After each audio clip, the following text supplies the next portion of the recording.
Don't you dare show up at my graduation ceremony. A boring old hag like you will just be everyone's laughing stock. It's my big day, so absolutely do not come." Hearing those words from Kelly made my head spin. It was clear she didn't see me as family. To her, I was just an embarrassment. "Hey, old hag, where are you now?" The moment I pressed the call button, Kelly's shrill voice pierced my ears. She sounded rushed and full of impatience, almost panicked. "You can't just leave a silly note like that and think it's okay. Where are you now? Come back home now." I could hear Jake's voice too. Both of them were freaking out.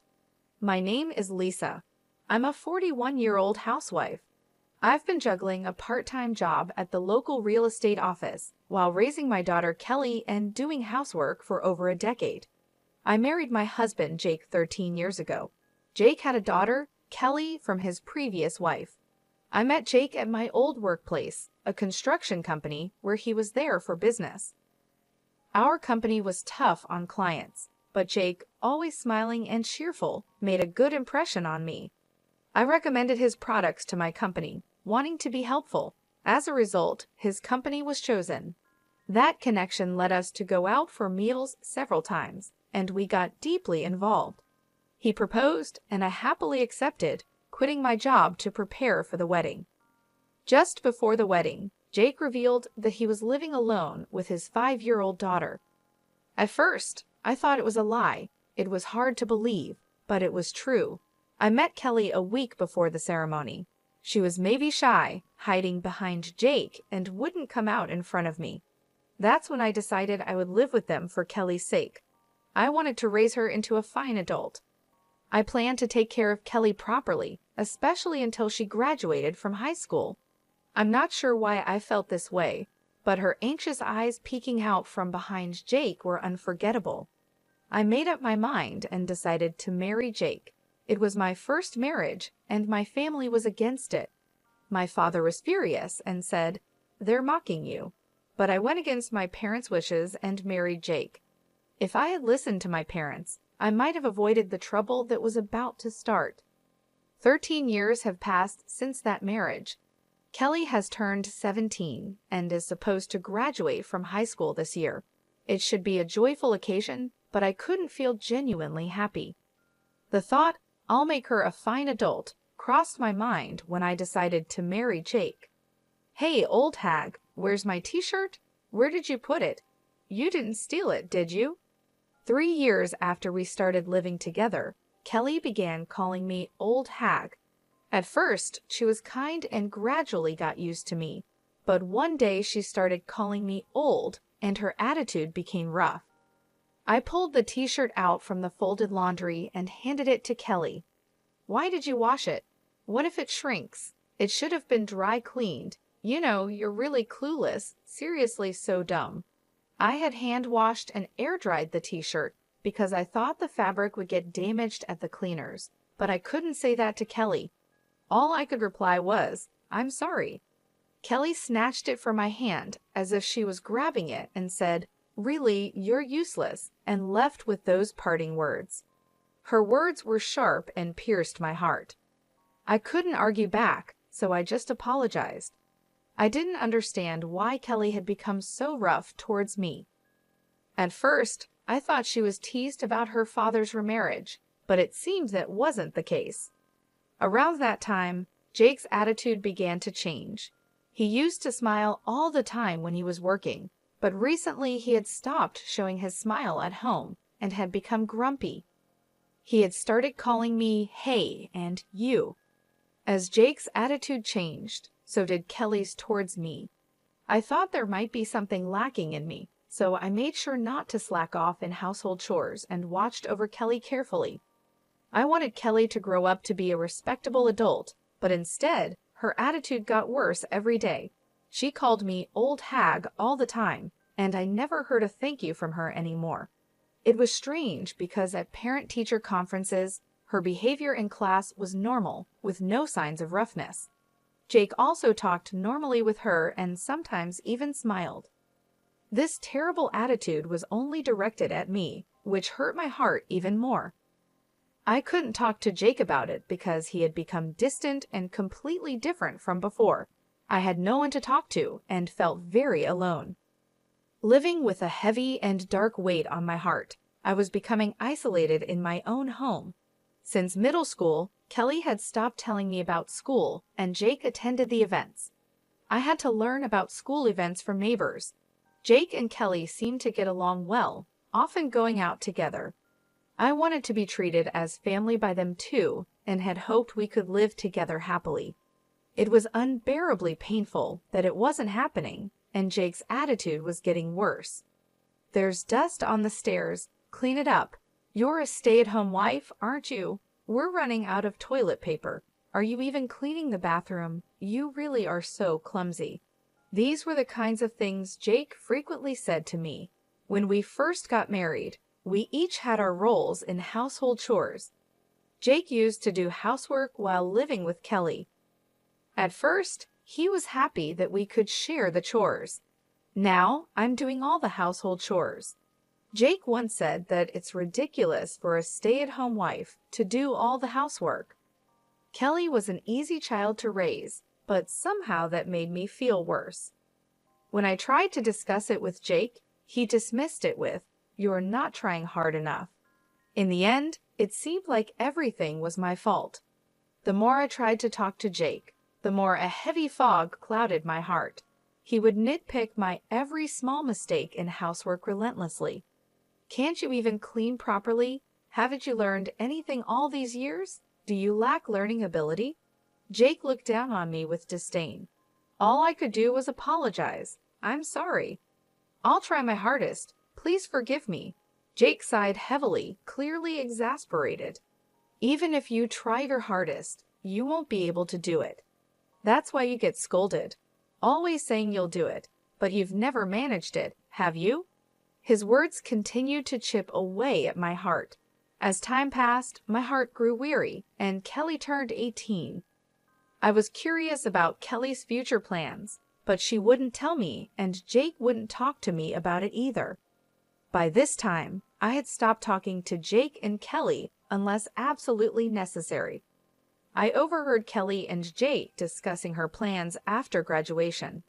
I wanted to know, so I stopped and listened. It's settled. I got into college on a recommendation, and I even got a scholarship. "It's all thanks to you, Dad." "Thank you."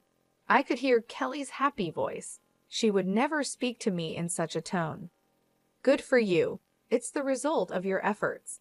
It was worth pushing all the housework onto the clumsy maid. What an awful thing to say. He must be talking about me. Yeah, it was a good outlet for stress too. I could hear their contemptuous laughter. I quietly left the spot and hid in the bathroom. It was the only place I could be alone. I crouched in the bathroom, held my head, and cried. To think that Jake and Kelly thought of me in such a way. I had endured for the past 12 years. No matter how much my spirit was about to break, I kept being Kelly's mother and Jake's wife. Even when I felt I was at my limit, I forced myself to keep going. There were times when I felt I couldn't get up, but I made myself get up, make lunch, prepare breakfast, and do the laundry and cleaning. If I were honest, I would have preferred to just lie down, but doing so would surely make me no longer needed by Jake and Kelly. That fear kept me going. I spent my days exhausted. Honestly, I don't remember much from that time. One day, when I was out shopping, a neighbor shocked me with the news. The next day was Kelly's high school graduation ceremony.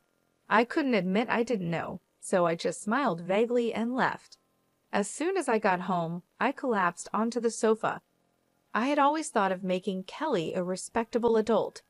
Graduation from high school was supposed to be a milestone for that. Again, I was the only one left out in this house. I am not allowed to have a smartphone or use a computer. All communication and information came through Jake and Kelly, and they chose to keep me in the dark. I have a simple flip phone that can only make calls. Jake handles all interactions with the school, so I don't even have anyone I can call a mom friend. I have no way to learn about school information, Still, I found out about sports days and performances from neighbors' conversations and kids' chats on their way back from school, and I secretly attended them. I wanted to properly attend the high school graduation and celebrate her step into adulthood. As I was crying on the sofa, Kelly came back from school. "Hey, old hag, what are you slouching around for? It's depressing. You're making the whole house dark. Can't you do something about it?" Kelly glared at me. It was her fault, yet she acted like this. If Kelly had told me the date of the graduation ceremony, I wouldn't have felt this way. For the first time, I felt anger slowly rising from the depths of my heart. "The graduation ceremony is tomorrow, isn't it? Seems like you didn't tell me," I questioned her with a feeling of blame. Kelly looked slightly taken aback by my defiant words, but exaggeratedly sighed to cover it up. "So what? You wouldn't come to the graduation anyway, so why does the date matter to you?" I tilted my head in defiance at Kelly's words. I never said I wouldn't go to the graduation. "Don't come. If a boring old hag like you shows up, you'll be everyone's laughing stock. It's my big day, so definitely do not come." Kelly's words about being everyone's laughing stock made me dizzy. Clearly, Kelly doesn't think of me as family. To her, I am an embarrassment. I thought this time would be different, but she wouldn't see me any other way. "Don't come." Kelly's words pierced my heart. It was clear from her own mouth that I was nothing but a nuisance. That night, Jake came home with a suit and a dry cleaner's bag. He had sent the suit to the dry cleaners himself, without asking me, of course. Jake knew about Kelly's graduation. As I looked at the suit, Jake said with a pitying look and a smirk, "Right, Kelly didn't tell you. Clearly, I am the least needed in this house." Thinking I was family was just my wishful thinking. At that moment, I realized my heart had long reached its limit. That's why I decided to stop being a family. The next day, Jake and Kelly left together for her high school graduation. I was left behind. Moreover, Jake told me, "We'll eat out tonight, so we won't need dinner." I wasn't invited. The old me would have just cried and taken it. But those days ended today. I had decided to leave this house. I made up my mind last night. As soon as they left, I packed my bags, wrote a note, and left the house. I couldn't be a family with Kelly and Jake anymore. I decided to stay at my parents' house, about 3 hours away by train. At my parents' home, I started preparing to cut ties with Jake and Kelly. In the note I left, I wrote that I wanted to end our family relationship and live alone, and that I wished to discuss the details through a lawyer. I hadn't found a lawyer yet, but my father would likely know one. My family owns a lot of land and is known as wealthy landowners in the area. My father also owns considerable real estate and is well known locally. He certainly had lawyers in his circle. I had met a lawyer at a Christmas party when I was at home. Besides finding a lawyer, I had to sell the house where Jake and Kelly were still living. The house was built on land owned by my father, and the construction costs were covered by me as a wedding gift. I had been repaying my father little by little with the money I earned from my part-time job in real estate, which was also introduced by my father.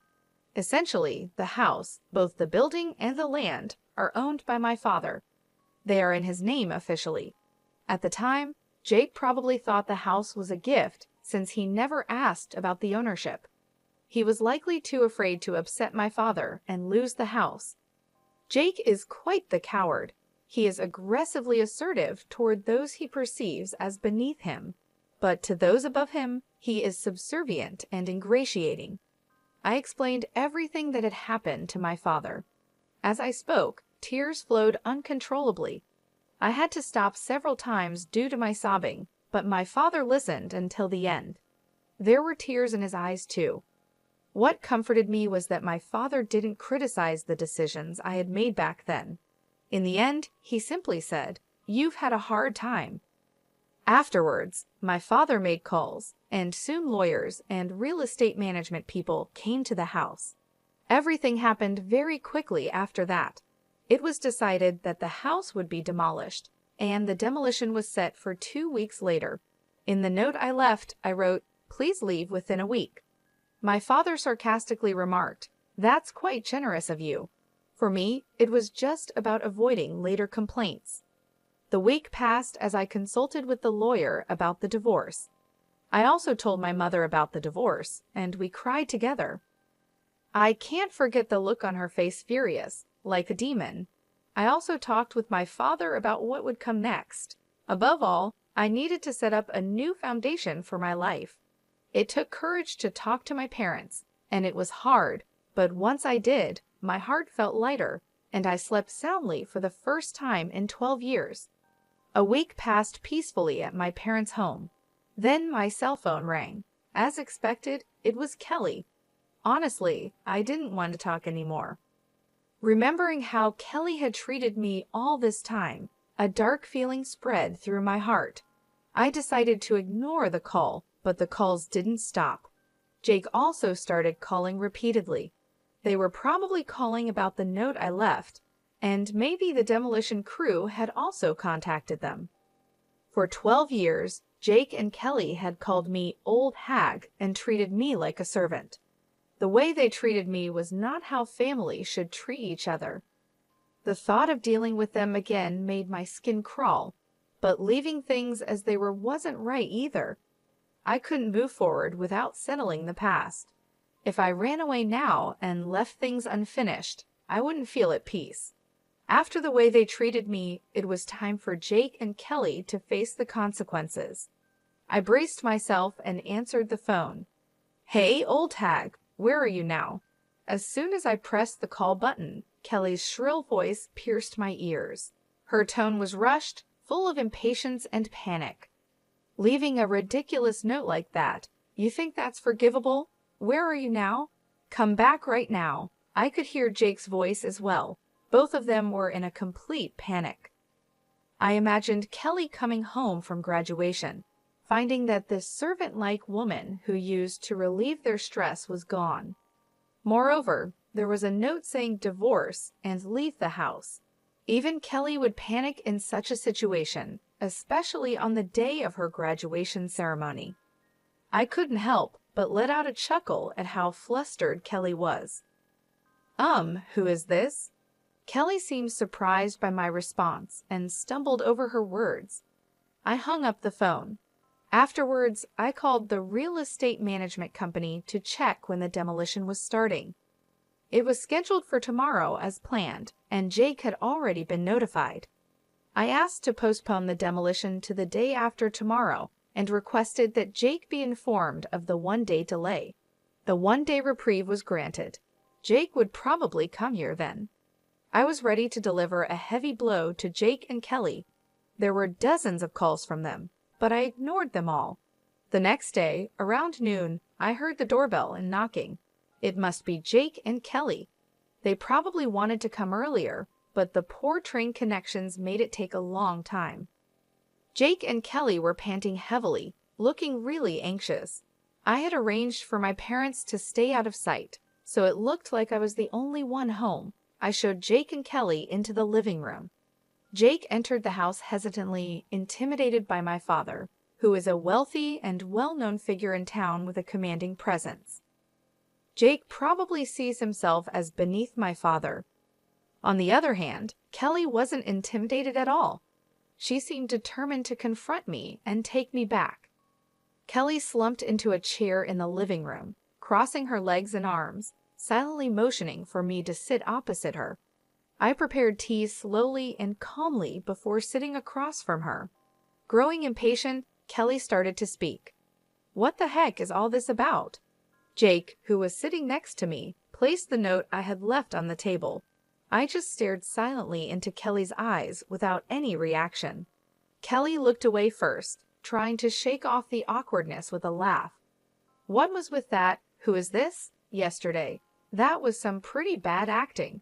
Still, I remained silent, staring at Kelly. She became uncomfortable under my gaze, shifted in her seat, and continued talking. "Look, you can't make it on your own without us. You're nothing but trash." I almost reacted to Kelly's harsh words, but managed to restrain myself because I could hear the tremor in her voice. Kelly must be putting on a brave front. So far, Jake had been silent, just watching how things unfolded. "Stop being so stubborn and come back home," Kelly berated me with harsh words, trying to confuse and drag me back home. The more excited Kelly got, the calmer I responded. "I don't have a family, do I?" "Oh, I do have parents, but you two aren't my family, are you?" I said. Kelly, for her part, probably felt out of her depth. She started talking loudly. "What are you talking about? You and Dad are my family, right?" "Hey, Dad, that's right, isn't it?" Kelly must have felt at a disadvantage alone, so she asked Jake for help. Jake looked around nervously and, seeing that no one else was around, seemed relieved and started talking to me.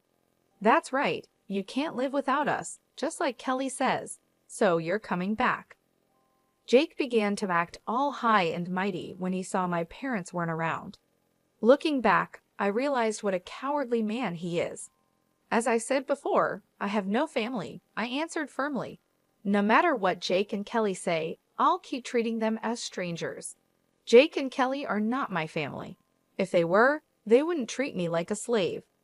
Family is about holding hands and helping each other. When someone in the family is in trouble, it's normal for the family to support them." However, Jake and Kelly were different.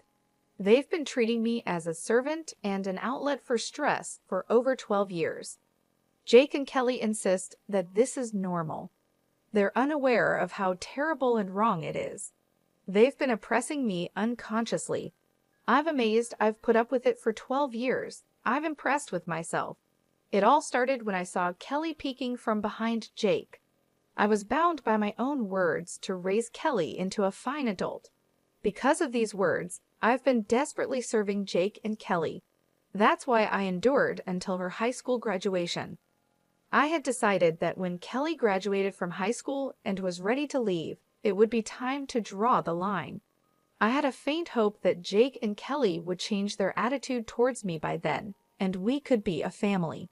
But they betrayed my expectations, leading to this situation.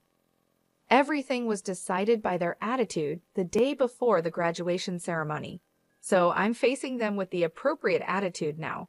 Jake and Kelly are no longer my family, which is why I don't treat them as family. Kelly started to change her tone, realizing the seriousness. "We are family, aren't we, Mom? Stop putting on this silly act, please." Before I knew it, she had switched from calling me old hag to Mom. Apparently, Kelly began to understand that things wouldn't go as they used to. Jake watched anxiously as he looked at me and Kelly. "You may not be my birth mother, but we've lived together all this time, so please listen to my request." Kelly unfolded her crossed arms and clasped her hands in front of her. She had been sitting back, but now she was leaning forward. "I have no obligation to listen to requests from someone who isn't family," I continued, keeping my emotions in check. Tears appeared in Kelly's eyes as she pleaded desperately, "Please listen to me. That note was a lie, right? You're not really going to sell the house, are you? It can't be true because you are part of our family, Mom." I felt disgusted by the way Kelly said Mom. What concerned her was the house, not me. She must be anxious about losing her home. "It's true that the house will be gone. Is that what you're worried about?" I asked. It seemed all that mattered was having a place to live, even if I wasn't there. No matter how much Kelly begged, my feelings wouldn't change. Kelly hung her head and cried. Jake, upset by Kelly's tears, lashed out at me. "What kind of joke is this? Enough with your disrespectful attitude. What's with that note? Come back right now and stop the demolition." I responded with suppressed emotion in my voice. "I can't. It's already decided." "Do you think you can do this to your family and get away with it?" Jake yelled. "That's why I keep telling you, you are not my family," I replied, but neither Jake nor Kelly seemed to be listening. "Enough already. Haven't I been saying we're not family?" I thought, feeling like I was repeating myself. Jake suddenly stood up and slammed his fist on the table. "Don't mess with me." I was shocked but kept my emotions in check. "Who's messing around? You haven't treated me as family for 12 years, and now you can't suddenly act like it. That's impossible. My voice came out harsher than I expected. I was angry too, even though I didn't show it. Anger was bubbling up inside me like magma. I couldn't forgive Jake and Kelly's incredibly selfish actions. They trampled on my 12 years of suffering and efforts to become a family with them. They rejected, mocked, and exploited me extensively. I was left out, feeling lonely and in pain. I had wished countless times to be treated as family, but my wish was never fulfilled. It took me 12 years to give up. I continued to strive to build a relationship as Kelly's mother, as family, but it ended like this. A self-mocking smile appeared on my face. Seeing my dry smile, Jake and Kelly stared at me in shock. Jake seemed to lose strength and slumped down into his chair. These two never understood my feelings and tried to exploit me until the very end. I cared for Jake and Kelly, but they never cared for me. No matter how much I cherished them, they never cherished me. And now, when they're in trouble, they try to use me, claiming we're family, something they never believed in. It's too convenient. I feel not just a headache, but even nausea. Why did I put up with these people for 12 years? Looking back, it's strange, but it's pointless now. There's no future for the three of us together anymore. All I can do is make Jake and Kelly acknowledge their guilt and make amends. I no longer expect anything from Kelly or Jake, nor do I trust them. Jake stood up and apologized deeply. I'm sorry, please come back, I'm begging you. No matter how he apologizes, it doesn't resonate with me at all. I won't reach out to help, and I definitely don't think about living together. Enough already. I'm not your family anymore. I'm a stranger to you. Kelly also began to apologize deeply.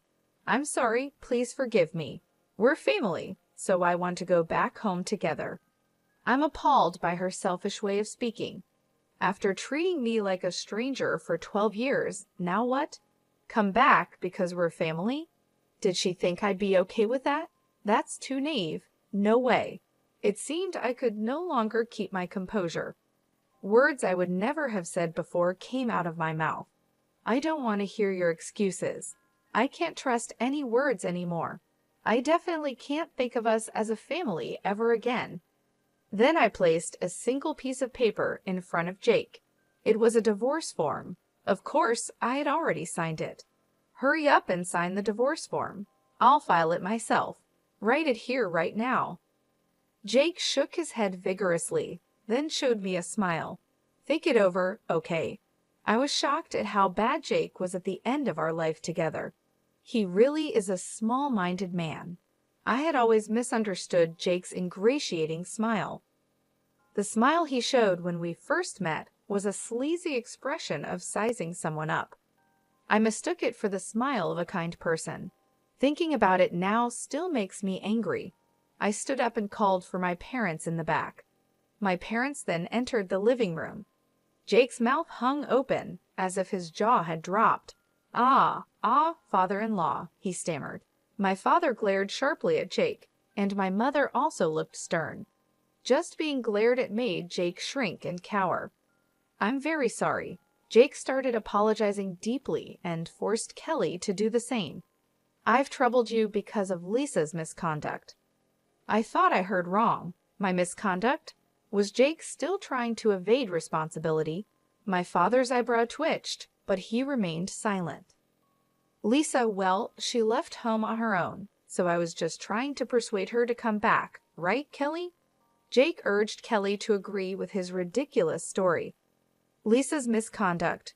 Don't joke with me. My father's loud voice echoed through the house, making the windows rattle. Jake and Kelly gasped quietly.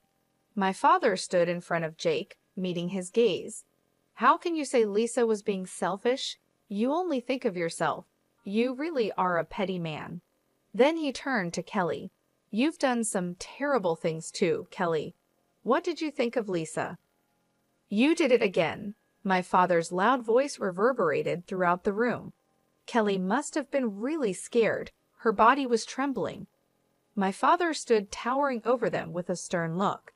Kelly, you've been causing problems at school too. I've looked into it. Using my father's connections, we hired a private investigator, and it turns out Kelly had been extorting money from a girl at school. The victim was too scared to confide in anyone, but my father arranged for her to file a criminal complaint. Kelly, with wide eyes, exclaimed, "She ratted me out, didn't she?" I felt like I had seen Kelly's true nature. She hadn't reflected at all. She was only thinking about getting through this situation. "And you, Jake, you've been embezzling money from the company." This too was revealed by the private investigator. Jake had been making fake business trips. I hired the investigator to strengthen my case for divorce, but the investigation uncovered appalling facts about both of them. "Why? How could you even? Was it her?" Jake reacted just like Kelly, showing no remorse at all. They were so bad at accepting their fate. Neither of them would escape punishment from me. They would face societal sanctions too. Then my mother spoke up. "All right, the discussion is over. Sign the divorce papers and leave this house immediately." Jake, sobbing and muttering "no, no," gave up when my father handed him the pen. He sat down and signed the divorce papers. I glanced at the clock. It was almost 8:00 p.m., and the last train was at 8:25 p.m. If they missed it, there would be no trains until tomorrow morning. In this small town, there were no other means of transportation. If they didn't catch the last train, Jake and Kelly would miss the demolition scheduled for tomorrow. They probably hadn't packed their bags, thinking they could persuade me. While I was hesitating whether to tell them, Kelly suddenly said something unbelievable with a sulky attitude. "But this divorce was initiated by you, right, Mom? Dad, you should get alimony." Kelly must have been desperate after being exposed. My parents looked shocked. "That's impossible. What you two have done is outright domestic abuse and a crime," I said. Kelly, momentarily taken aback, retorted defiantly, "Show the evidence then." I placed a notebook on the table. "This is a diary I've been keeping since we got married." Kelly glared at me with a mocking look. "You don't even have a smartphone or computer. What kind of evidence could you possibly have?" "You seem not to know that a diary can be substantial evidence. It's not just videos, audio, and pictures that count as proof," I explained. Kelly looked dumbfounded. "Yes, our lawyer agreed too. This diary is valid evidence." Jake and Kelly finally hung their heads in resignation. I exaggeratedly checked my wristwatch. "The last train has already left. I guess you can't get back home tonight." Mother also looked on with a smug face at Jake and Kelly. "That's right. There are no taxis around here either. I wonder if there's even a decent hotel nearby. Well, our business here is done. Get out now." Jake and Kelly were rushed out of the house. They probably couldn't believe the last train left so early. I watched them hurrying toward the station from the second-floor balcony. As I watched Jake and Kelly's flustered backs, everything that had been building up inside me began to flow away. There were still some loose ends to tie up, but it felt like it was finally over. Jake and Kelly missed the last train and, unable to catch a taxi, ended up walking for about an hour to a hotel. The next day, when they got to the house, the demolition had progressed, and they managed to salvage only their clothes. Actually, I had temporarily stored the furniture, appliances, and my personal items in a warehouse, but I didn't tell Jake and Kelly. I got a report from the lawyer that the divorce was finalized, including a claim for alimony. Jake was reluctant to pay, but his company was pressured to ensure the payment. According to the private investigator, Jake was fired from his company for embezzlement. Kelly ended up getting involved with the police and was expelled from both college and high school. Jobless, Jake could only afford to lease a small, old apartment far from the station. He lives there with Kelly, who dropped out of high school. Kelly blames everything on Jake, and Jake criticizes Kelly at every opportunity, leading to endless arguments between them, as reported by the private investigator. I was considering what to do next after quitting my part-time job at a real estate agency. Then my father suggested I help with the family business, and I got a job managing his resort real estate company. Living in a resort area is quite different from city life, but being surrounded by nature is a refreshing change. I've also started keeping a dog, so living alone isn't lonely. Right now, this dog is all the family I need. I think I'll just live a relaxed life with my dog from now on.